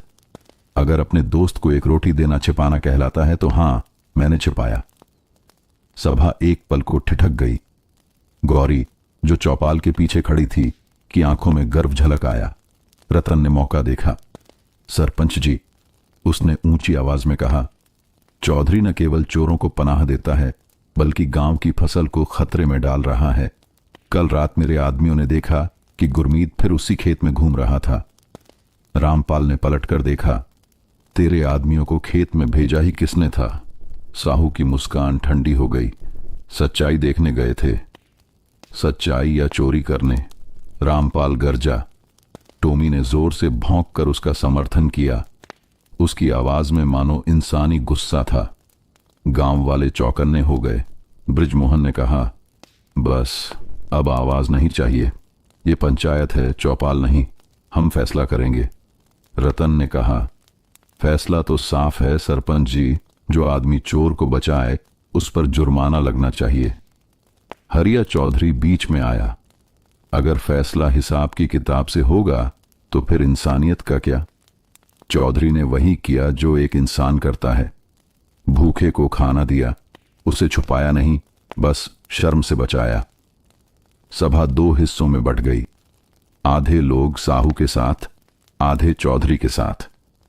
टोमी बेचैनी से इधर उधर देख रहा था। हवा में तनाव था और आसमान पर काले बादल चढ़ रहे थे, जैसे मौसम भी आने वाले तूफान को भांप रहा हो। तभी चौपाल के पीछे से एक आवाज आई, रुको। सभी मुड़े। वहां गुरमीत सिंह खड़ा था, फटा हुआ कुर्ता, थकी आंखें, मगर चेहरे पर सीधी नजर। फैसला मेरे बिना नहीं होगा, उसने कहा। गांव वाले फुसफुसाने लगे। वो आ गया, जिंदा है, अब तो सच्चाई निकलेगी। गुरमीत चौपाल के बीचों बीच आया और कहा, साहू जी सही कहते हैं, मैंने उनसे कर्ज लिया था बेटी की बीमारी के लिए। और हां, मैं लौटकर नहीं आया क्योंकि शर्म थी, पर चोरी करने भी नहीं आया था। उस रात जब मैं खेत में गया, मैं साहू के उन्हीं आदमियों को रोकने गया था जो बोरी काट रहे थे। झूठ! रतन चिल्लाया, सब झूठ, झूठ! गुरमीत ने गुस्से में अपनी बांह उठाई, जहां कल टोमी के दांत के निशान थे। अगर मैं चोर होता तो चौधरी का कुत्ता मुझे काटने नहीं देता। टोमी खड़ा हो गया और हल्की भौंकती, मानो गवाही दे रहा हो। भीड़ में हंसी की लहर दौड़ गई, पर उस हंसी में राहत थी। रामपाल ने कहा, अब बोलो साहू जी, ये कुत्ता किसका साथ दे रहा है, सच का या तुम्हारे झूठ का? रतन का चेहरा उतर गया। उसने कहा, यह नाटक है। और बिना किसी की ओर देखे वह अपनी थैली समेटकर चला गया। बृजमोहन ने कहा, पंचायत का फैसला यह है, गुरमीत दोषी नहीं, उसे काम दिया जाएगा ताकि वो गांव में रह सके, और रतन साहू को किसी के खेत में अपने आदमी भेजने से मना किया जाता है। हरिया ने कहा, और चौधरी के टोमी को पंचायत की तरफ से इनाम 2 लीटर दूध रोज। गांव में हंसी और ताली की गूंज फैल गई। गौरी मुस्कुरा दी। छोटू दौड़ता हुआ आया और टोमी को गले लगा लिया। गुरमीत ने रामपाल के पास आकर कहा, मुझे माफ कर दे दोस्त, शर्म ने मुझे दूर किया, लेकिन तेरी मिट्टी ने फिर बुला लिया। रामपाल ने उसका कंधा पकड़ा। मिट्टी किसी को नहीं भूलती गुरमीत, बस आदमी ही खुद को भूल जाता है। दोनों की आंखों में नमी थी। टोमी ने दोनों के बीच बैठकर अपनी पूंछ हिलाई, जैसे उसने ये रिश्ता दोबारा बांध दिया हो। शाम ढली। पीपल की छाया लंबी होकर चौपाल से खेतों तक फैल गई। रतन साहू अपने घर में बैठा गुस्से से बही खाता फाड़ रहा था। अब हिसाब बंद नहीं हुआ चौधरी, उसने बुदबुदाया। अब खेल खुलेगा। और इसी के साथ हवा में फिर वही पुरानी गंध लौट आई, साजिश की गंध। गांव भले हंसी में डूबा था, लेकिन रात के अंधेरे में अगली कहानी जन्म ले चुकी थी। रात का दूसरा पहर था, न बहुत देर न बहुत जल्दी। गांव के हर घर में चूल्हे की आग बुझ चुकी थी, मगर रामपाल चौधरी के खेत की लालटेन अब भी जल रही थी। हवा में नमी थी और नीम की पत्तियां हौले हौले कांप रही थीं, जैसे कुछ कहने से डर रही हों। टोमी दरवाजे के बाहर बैठा था, सिर जमीन पर, आंखें आधी बंद लेकिन कान पूरी तरह सतर्क। झोंपड़ी के भीतर गौरी और छोटू सो चुके थे, जबकि रामपाल लाठी पकड़े बैठा सोच रहा था, रतन साहू चुप नहीं रहेगा। पिछले दिन पंचायत का फैसला सबके सामने हुआ था, लेकिन उसके पीछे रतन का चेहरा किसी छिपे जहर जैसा था। वह बाहर से मुस्कुरा रहा था, अंदर से उबल रहा था, और अब वही गुस्सा गांव की शांति को तोड़ने वाला था। गांव के किनारे जहां उसकी दुकान थी, वहां आज देर तक दिया जल रहा था। रतन साहू लकड़ी की चौकी पर बैठा बही खाता नहीं, नक्शा बना रहा था। कागज पर उसने 3 नाम लिखे, चौधरी, गुरमीत, टोमी। उसने बुदबुदाया, पहले आदमी को अपमान दो, फिर उसका यकीन तोड़ो, फिर उसकी मिट्टी ले लो, यही असली बदला है। उसी वक्त दरवाजे के पीछे से 2 परछाइयां अंदर आईं, किशन और शंभू। दोनों के चेहरों पर डर और गुस्सा मिला हुआ था। साहू जी, पंचायत में हमारा मजाक बना, किशन बोला। होगा, रतन ने ठंडी आवाज में कहा, पर अब मजाक हमारा नहीं, उनका बनेगा। उसने एक बोरी खोली, अंदर कुछ चमक रहा था, टूटे हुए शीशे और लाल धागों का मिश्रण। ये क्या है? शंभू ने पूछा। अंधविश्वास, रतन बोला, जिसे मूर्ख लोग टोना कहते हैं। कल चौधरी के खेत में इसे गाड़ दो। गांव में बात फैलेगी कि चौधरी ने टोमी पर भूत चढ़ा दिया और गुरमीत की वापसी अपशकुन है। किशन ने डरते हुए कहा, पर साहू जी, ये तो गलत है। रतन ने उसकी गर्दन पकड़ ली। गलत? जब सच्चाई से हारो तो झूठ को इतना मजबूत बना दो कि सच्चाई खुद शर्मिंदा हो जाए। जा, भोर से पहले काम पूरा हो जाना चाहिए। दोनों चुपचाप निकल गए। टोमी ने अचानक सिर उठाया। हवा की दिशा बदली थी। नीम के पेड़ से पत्तियां झड़ रही थीं और दूर किसी झाड़ी में सरसराहट थी। वह धीरे धीरे उठा और खेत की ओर चला गया। रामपाल ने देखा, फिर कुछ सुना इसने। वह लाठी उठाकर पीछे चला। खेत की मेड़ पर लालटेन की रोशनी हिल रही थी। टोमी एक जगह खड़ा था, मिट्टी में नाक गड़ाए, जैसे कोई गंध उसे परेशान कर रही हो। क्या हुआ टोमी? रामपाल ने झुककर देखा। मिट्टी में कुछ चमक रहा था। वह उंगली से खोदने लगा। थोड़ी ही देर में बोरी का एक टुकड़ा निकला। उसमें लाल धागे, टूटे शीशे और कुछ सड़े हुए अनाज के दाने थे। ये, रामपाल के चेहरे पर हैरानी थी। ये तो, अचानक पीछे से आवाज आई, मत छुओ चौधरी। वह पलटा। हरिया चौधरी खड़ा था, हाँफता हुआ। अरे, ये तो टोना है। किसी ने तेरे खेत में शाप गाड़ा है। रामपाल ने कहा, टोना नहीं हरिया, चाल है। ये रत्न साहू का काम है। हरिया ने चारों ओर देखा। तो क्या अब वो अंधविश्वास फैलाकर गांव को बांटेगा? हां, रामपाल ने कहा, वो अब डर को हथियार बनाएगा। टोमी धीरे से गुर्राया, जैसे वो नाम सुनते ही गुस्सा हो गया हो। सुबह होते ही गुरमीत सिंह खेत पर पहुंचा। उसके हाथ में एक बोरी थी, जिसमें रोटी, पानी और थोड़ा दूध था। सुना है तेरे खेत में कुछ गड़ा मिला? उसने पूछा।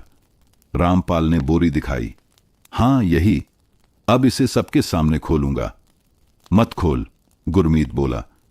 गांव में डर फैल जाएगा। रतन यही चाहता है कि लोग तेरे खेत से डरें, ताकि तेरी फसल कोई ना खरीदे। रामपाल ने कहा, तो अब डर नहीं, सच फैलाएंगे। गुरमीत ने उसकी आंखों में देखा। तू अब भी वही चौधरी है जो मिट्टी से डरता नहीं, और तू वही दोस्त है, रामपाल बोला, जो शर्म के बावजूद सच बोलने से नहीं डरता। टोमी ने दोनों की तरफ देखा। उसकी पूंछ हिली। जैसे उसने इस गठजोड़ पर मुहर लगा दी हो। दोपहर तक गांव में हल्ला मच गया। चौधरी के खेत में टोना मिला। टोमी पर भूत सवार है। गुरमीत आया तो अपशगुन हुआ। बृजमोहन सरपंच भी पहुंचा, रघु चौकीदार साथ में। क्या चल रहा है चौधरी? उसने पूछा। रामपाल ने बोरी उसके सामने रखी। यही फैलाया गया है मेरे खेत में। भीड़ पीछे हट गई। रतन साहू भी आ गया, चेहरा मासूम बनाकर बोला, अरे ये क्या है चौधरी? तू तो कहता था मिट्टी तेरे लिए मंदिर है, और अब उसी में ये। रामपाल गरजा, साहू तेरी चाल अब किसी को नहीं बट पाएगी। वह जोर से बोरी खोली। भीड़ में सन्नाटा। टोमी आगे बढ़ा, बोरी को सूंघा, फिर जमीन पर बैठ गया, जैसे कह रहा हो यहां डर नहीं, धोखा है। हरिया बोला, देखो अगर सच में टोना होता तो कुत्ता डरता, पर यह तो शांत है। भीड़ में फुसफुसाहट उठी। हां सही कह रहा है हरिया, साहू झूठ फैला रहा है। रतन का चेहरा उतर गया। यह तुम्हारा कुत्ता फैसला करेगा अब, उसने चिल्लाकर कहा।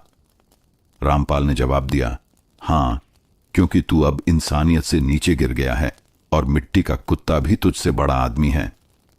भीड़ में तालियां गूंज उठीं। रतन ने बौखलाकर कहा, तुम सब देखना, इस चौधरी की किस्मत मिट्टी में मिल जाएगी। और वह वहां से निकल गया। टोमी उसके पीछे तक गुर्राया, जैसे चेतावनी दे रहा हो, मैं तेरा पीछा नहीं छोड़ूंगा। शाम होते होते गांव फिर शांत हो गया, पर हवा में डर नहीं, हिम्मत की गंध थी। गुरमीत ने झोपड़ी के बाहर बैठकर कहा, आज पहली बार लगा कि यह मिट्टी फिर हमारी हो रही है। रामपाल ने कहा, हां मगर अब यह लड़ाई फसल की नहीं, ईमान की है। टोमी ने आसमान की तरफ देखा, जैसे किसी अदृश्य चीज की रखवाली कर रहा हो। दूर पीपल की शाखा पर एक उल्लू बैठा था, गांव का पुराना प्रहरी, और उसी की आवाज में रात उतर आई। लेकिन कहीं उसी अंधेरे में रतन साहू अपने घर में बैठा था, दिए की लौ में अपनी हथेली पर एक और नक्शा बना रहा था। इस बार उसमें नया नाम जोड़ा गया था, हरिया चौधरी। खेल अभी खत्म नहीं हुआ था, अब साजिश और गहराने वाली थी। आसमान शाम से ही भरा हुआ था। गहरे बादल ऐसे टंगे थे जैसे किसी ने गांव पर मोटा काला पर्दा डाल दिया हो। हवा में बिजली की गंध थी और नीम के पत्ते ऐसे कांप रहे थे जैसे कोई अनजाना डर उनमें उतर आया हो। रामपाल चौधरी अपने खेत के किनारे खड़ा था। मेढ़ पर खड़ी लालटेन की लौ बार बार कांप रही थी, फिर बुझने की कोशिश करती, और हर बार टोमी के भौंकने से जैसे फिर जल उठती। आज बारिश जरूर होगी, हरिया चौधरी बोला, जो पास में खड़ा था, अपनी पुरानी छतरी हिलाते हुए। हां, रामपाल ने कहा, और इस बरसात में बहुत कुछ धुल जाएगा, झूठ भी, डर भी। गुरमीत सिंह पास ही मिट्टी के ढेले तोड़ रहा था। साहू का झूठ ज्यादा दिन नहीं टिकेगा, उसने कहा। टोमी उधर गया, उसकी गंध सूंघी और फिर बैठ गया, जैसे कह रहा हो अब कुछ बड़ा आने वाला है। रात के पहले पहर ही बिजली कड़की, नीचे की मिट्टी में गंध उठी और बूंदों की पहली धार जैसे आसमान ने किसी को जवाब दिया हो। फिर देखते ही देखते पूरा गांव बारिश में डूब गया। लोग अपने अपने घरों में बंद थे, पर रामपाल और टोमी खेत में ही थे। लालटेन को मिट्टी में ढंक कर सिर्फ हल्की लौ बची थी। अचानक टोमी भौंका, तेज, चेतावनी भरी आवाज। रामपाल ने लाठी उठाई। किधर? टोमी खेत की निचली मेड़ की ओर दौड़ा, जहां पानी जमा हो रहा था। बिजली चमकी और उसी रोशनी में रामपाल ने देखा 3 परछाइयां खेत के भीतर थीं। कौन है वहां? वह चिल्लाया। कोई जवाब नहीं। टोमी झपट पड़ा, कीचड़ उड़ा, पानी छिटका। टोमी के दांत किसी कपड़े में धंस गए। चीख गूंजी, छोड़ो छोड़ो। रामपाल लाठी लेकर पहुंचा। लालटेन की लौ पानी में गिर गई, लेकिन बिजली की चमक में चेहरे दिख गए। किशन, शंभू और तीसरा आदमी, हरिया चौधरी। हरिया? रामपाल का दिल जैसे रुक गया। तू? हरिया की आंखें लाल थीं, कपड़े कीचड़ से भरे हुए। सुन, मेरी बात सुन, रामपाल गरजा। तू मेरे खेत में रात को क्या कर रहा था? हरिया ने कांपते हुए कहा। साहू ने मजबूर किया। क्या? गुरमीत भी दौड़ता हुआ आ पहुंचा। क्या चल रहा है यहां? हरिया ने सिर झुकाया। साहू ने कहा, अगर मैं चौधरी के खेत में गड्ढा खोद दूं तो वो मेरा पुराना कर्ज माफ कर देगा। मुझे नहीं पता था कि वो क्या गाड़वाना चाहता है। बस कहा, लाल धागा और कुछ कागज वहां दबा देना। टोमी गुर्राया, जैसे उसे झूठ की गंध मिल गई हो। लेकिन हरिया की आंखों में पानी था, डर नहीं। मैं कसम खाता हूं चौधरी, हरिया बोला, मुझे नहीं पता था वो तेरा खेत बेचने की चाल चल रहा है। वो कह रहा था कि पंचायत में सबूत दिखाऊंगा कि तू टोना करता है। रामपाल ने एक कदम पीछे लिया। तो ये खेल अब डर से निकलकर धोखे में बदल गया है। बिजली कड़की और उसी पल रतन साहू वहां पहुंचा। सिर पर प्लास्टिक का ओढ़ना, हाथ में टॉर्च। अरे अरे, उसने हंसते हुए कहा, क्या देख रहा हूं मैं? अपने ही लोग अब तेरे खेत में गड्ढा खोद रहे हैं। रामपाल लाठी कसकर खड़ा हुआ। साहू, अब ये तमाशा बंद कर। साहू की हंसी और तेज हुई। तमाशा? अरे चौधरी, मैं तो सच्चाई दिखा रहा हूं। तेरा खेत अब मेरा होगा। ये कागज उसी के लिए था। गुरमीत आगे बढ़ा। तूने गांव को बांटने की कोशिश की साहू, लोगों के डर का सौदा किया, भूख का मजाक बनाया। और तू? साहू गरजा, तू जिसने मेरा कर्ज नहीं लौटाया अब मसीहा बन रहा है। रामपाल ने बीच में कहा, कर्ज मिट्टी से नहीं आदमी से वसूला जाता है साहू, और मिट्टी अब तुझे माफ नहीं करेगी। साहू ने जेब से रिवॉल्वर निकाली। टोमी की आंखों में चमक उभरी। उसने गुर्राहट के साथ छलांग लगाई। टोमी, पीछे हट, रामपाल चिल्लाया, पर गोली चल चुकी थी। धमाका, बिजली की गड़गड़ाहट के बीच गोली की आवाज घुल गई। टोमी चीख के साथ गिरा। टोमी! छोटू की नींद खुल गई, जो बारिश से डरकर खेत की ओर दौड़ पड़ा था। गुरमीत ने रतन पर झपट्टा मारा, लाठी छीन ली। बस कर साहू, अब ये मिट्टी तेरे लिए कब्र बनेगी। साहू की टॉर्च की रोशनी गिर पड़ी और उसी में टोमी का शरीर कीचड़ में पड़ा था, पर उसकी पूंछ अब भी हिल रही थी, जैसे कह रहा हो, मैं अब भी पहरे पर हूं। पंचायत के लोग दौड़ते हुए आए। बृजमोहन सरपंच, रघु चौकीदार और दर्जनों गांव वाले। रतन को पकड़ लिया गया। ये रहा तेरी चाल का सबूत, रामपाल ने कहा। हरिया गवाह है और ये मिट्टी साक्षी। बृजमोहन ने रतन के हाथ से रिवॉल्वर छीन ली। अब तेरी पंचायत जेल में होगी साहू। हरिया चौधरी जमीन पर बैठ गया, रोते हुए कहा, मैंने गलती की चौधरी, पर आज तूने दिखा दिया कि सच्चाई डरती नहीं। गुरमीत ने टोमी को अपनी गोद में लिया। सांस ले रहा है, उसने कहा, सिर्फ छूटी है, गई नहीं। रामपाल ने उसकी गर्दन सहलाई। तू नहीं गिर सकता टोमी, तू इस मिट्टी का प्रहरी है। बारिश तेज हो चुकी थी। गांव की गलियां कीचड़ में डूब गईं, लेकिन हवा में पहली बार आज सुकून था।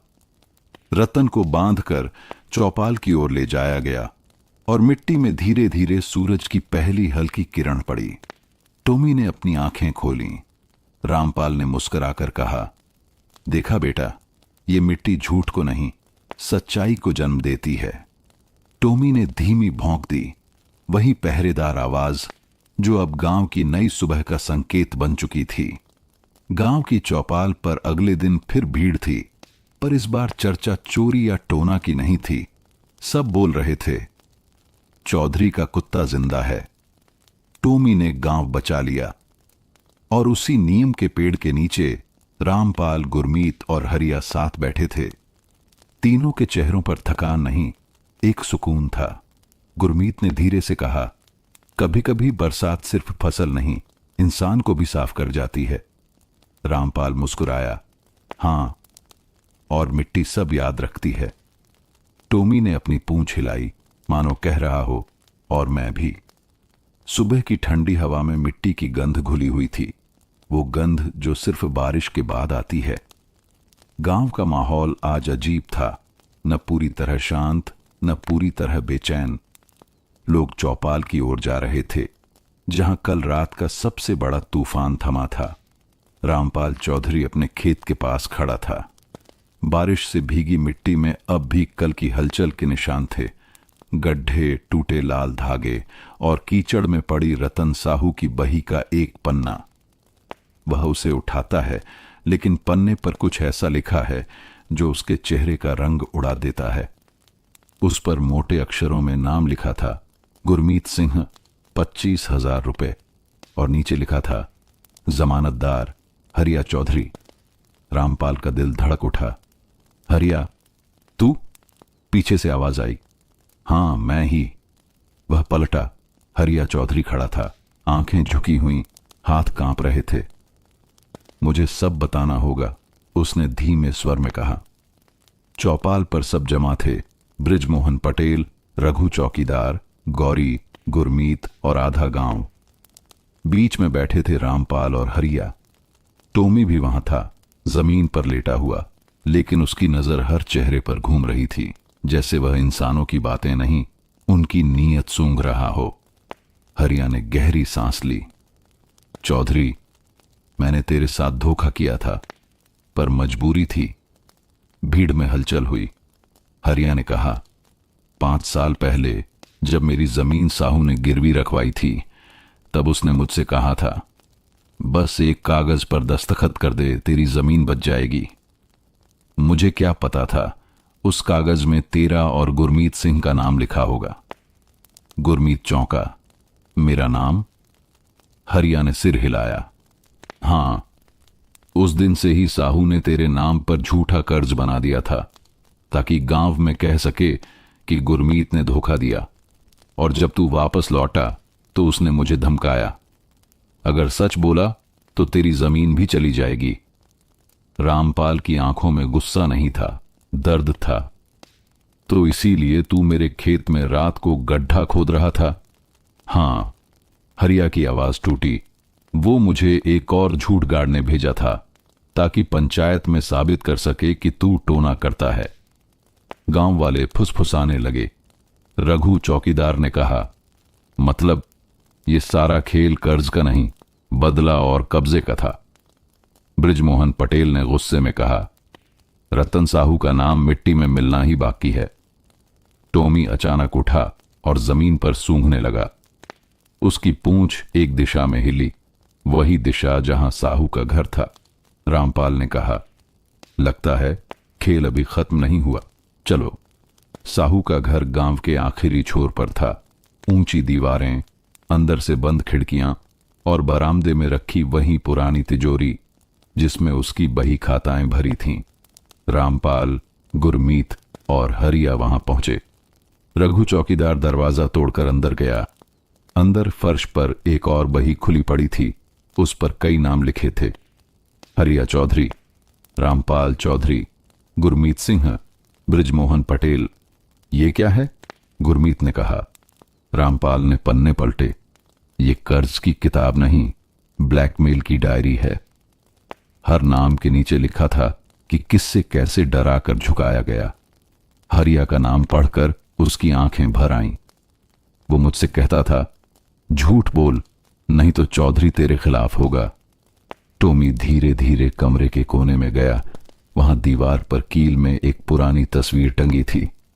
टोमी ने उस पर पंजा मारा और तस्वीर जमीन पर गिर गई। गुरमीत ने झुककर उठाई और जैसे ही उसने तस्वीर साफ की, सबके चेहरों पर सन्नाटा छा गया। तस्वीर में 3 लोग थे, रतन साहू, गुरमीत सिंह और बृजमोहन पटेल। तीनों के पीछे शहर की एक फैक्ट्री का बोर्ड लिखा था, जय किसान मिल्स प्रा लिमिटेड। ये तो वही फैक्ट्री है जहां मैं काम करता था, गुरमीत चिल्लाया। और तू भी वहां था, सरपंच? बृजमोहन पटेल का चेहरा पीला पड़ गया। वो पुराना मामला था, मैं बस शेयर होल्डर था, रामपाल ने ठंडी आवाज में कहा। शेयर होल्डर या साझेदार? भीड़ में गुस्से की लहर दौड़ गई। हरिया ने कहा, तो मतलब जो गांव का न्याय करता था वही रतन के साथ मिलकर गांव लूटता था। बृजमोहन उठने लगा, पर टोमी ने उसके आगे खड़े होकर दांत दिखाए। वो ठिठक गया। टोमी की आंखों में आज इंसान से ज्यादा इंसाफ था। शाम तक पंचायत फिर बुलाई गई।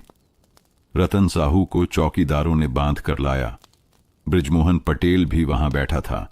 अब पहले जैसा गर्व नहीं, सिर्फ डर। गुरमीत ने तस्वीर पंचायत के बीच रखी। ये रहा असली चेहरा। ये दोनों मिलकर गांव की जमीनें खरीदने की साजिश रच रहे थे। एक डर फैलाता, दूसरा पंचायत में फैसला अपने हक में करवाता। गांव वाले गुस्से से भर उठे। हरिया ने कहा, अब पंचायत नहीं, जनता फैसला करेगी। रतन और बृजमोहन दोनों के सिर झुके थे। टोमी वहीं बैठा, शांत, लेकिन उसकी आंखों में चमक थी, जैसे उसने न्याय का अंत देख लिया हो। रामपाल ने कहा, इस मिट्टी ने सब देखा, सब सुना और अब सब साफ कर दिया। साहू का लोभ, सरपंच की चाल, सब खत्म।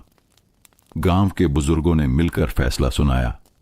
रतन और बृजमोहन की जमीन जब्त होगी और उसे गांव के किसानों में बांटा जाएगा। हरिया की जमीन वापस की जाएगी और गुरमीत को चौधरी के साथ खेत संभालने का अधिकार मिलेगा। अगले दिन सूरज निकला तो गांव की गलियों में एक नई रौनक थी। बच्चे टोमी को रोटी खिलाते और औरतें कहती, ये कुत्ता नहीं, धरती का देवता है। रामपाल, गुरमीत और हरिया साथ खेत में पहुंचे। मिट्टी नम थी, पर आसमान साफ। टोमी आगे आगे दौड़ रहा था, पूंछ ऊपर, जैसे वह अब पहरेदार नहीं, आजादी का प्रतीक हो। रामपाल ने कहा, अब गांव डर से नहीं, भरोसे से चलेगा। गुरमीत मुस्कुराया और मिट्टी ने फिर से अपने बेटों को पहचान लिया। टोमी ने हवा में सिर उठाया, जैसे उसने भी वही सुना जो सब महसूस कर रहे थे। बरसों की साजिश के बाद सच्चाई की पहली सुबह। बरसात के बाद गांव की मिट्टी में जो ताजगी आई थी, वह मानो नई जिंदगी का संकेत थी। पीपल के पत्तों से गिरती बूंदें चमक रही थीं। हवा में भुट्टे भूनने की खुशबू थी और खेतों की मेढ़ों पर बच्चे मिट्टी में पांव दबोच कर दौड़ रहे थे। अब वो गांव नहीं था जो डर में जीता था। अब यह वही गांव था जो टोमी की बहादुरी, रामपाल की सच्चाई और गुरमीत की वापसी से फिर से खड़ा हुआ था। सुबह की पहली किरण के साथ रामपाल चौधरी अपने खेत में पहुंचा। मिट्टी नमी से भरी थी, मगर आज उसके रंग में उम्मीद थी। ये देख टोमी, उसने कहा, अब इस जमीन पर फिर से बीज बोए जाएंगे और इस बार डर नहीं, मेहनत उगेगी।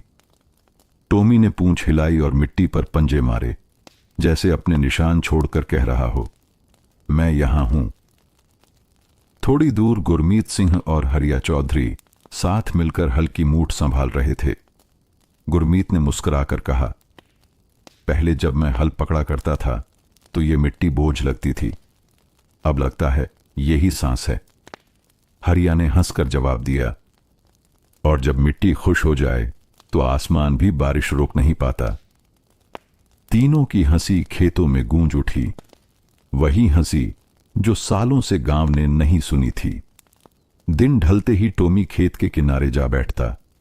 अब उसकी भौंक डराने के लिए नहीं, बुलाने के लिए होती थी। बच्चे उसे रोटी देने आते और औरतें उसके गले में फूलों की माला डालती। छोटू, रामपाल का बेटा, हर दिन उसके साथ दौड़ लगाता। देखो बाबा, टोमी अब गांव का हीरो बन गया। रामपाल मुस्कुराता, हीरो वही होता है जो बोल नहीं सकता, लेकिन सबका दिल बोल देता है। टोमी हर सुबह खेत का चक्कर लगाता और जहां भी मिट्टी कमजोर दिखती, वहीं जाकर पंजों से खोदने लगता। गुरमीत हंसकर कहता, इसको तो पता चल गया है कि फसल कहां उगेगी और कहां नहीं। दिन बीतते गए। गांव में अब पंचायत में बहस नहीं, योजनाएं होती थीं। बृजमोहन पटेल और रतन साहू की जमीनों को मिलाकर गांव के नाम पर सामूहिक खेत बना दिया गया। हर किसान उसमें काम करता, हर परिवार को हिस्सा मिलता। गौरी और बाकी औरतों ने मिलकर एक सहकारी मंडली शुरू की।